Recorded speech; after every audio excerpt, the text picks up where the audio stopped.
लंका में रावण के अंत के बाद शांति लौट आई थी। विभीषण न्यायपूर्वक राज्य चला रहे थे, लेकिन लंका के एक शक्तिशाली राक्षस अहिरावक के मन में आग जल रही थी। वो मन ही मन सोचता, राम ने हमारे स्वामी को मारा और अब हम उन्हीं के भक्त के अधीन रहें। एक दिन वो विभीषण के दरबार में आया और बोला, मैं तुम्हें राजा नहीं मानता। अगर शक्ति है तो मुझे साबित करके दिखाओ। सभा में सन्नाटा छा गया। विभीषण शांत स्वर में बोले, यदि तुम्हें अपनी शक्ति पर इतना अभिमान है तो समुद्र के बीच स्थित उस अग्नि द्वीप से नागमणि लाकर दिखाओ। जो उसे ले आएगा वही लंका का सबसे बलवान कहलाएगा। अहिरावक हंस पड़ा। बस इतनी सी बात। वो तुरंत समुद्र की ओर बढ़ गया। लहरें ऊंची थीं, हवाएं प्रचंड, लेकिन उसके मन में घमंड और भी ऊंचा था। जैसे ही वो समुद्र में उतरा, अचानक भयंकर तूफान आ गया। लहरें पहाड़ जैसी उठने लगीं। डर के मारे उसे विभीषण की बात याद आई, संकट में राम नाम लेना।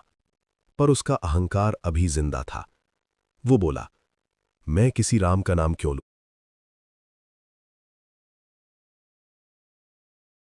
लंका में रावण के अंत के बाद शांति लौट आई थी।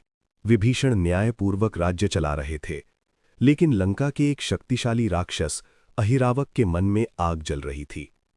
वो मन ही मन सोचता, राम ने हमारे स्वामी को मारा और अब हम उन्हीं के भक्त के अधीन रहें। एक दिन वो विभीषण के दरबार में आया और बोला, मैं तुम्हें राजा नहीं मानता।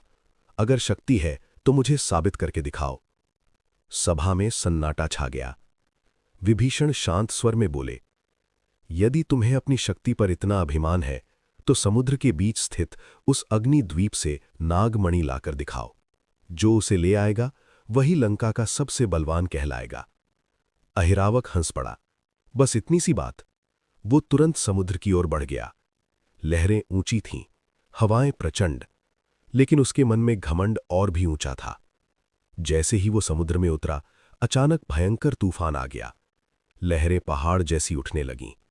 डर के मारे उसे विभीषण की बात याद आई, संकट में राम नाम लेना। पर उसका अहंकार अभी जिंदा था।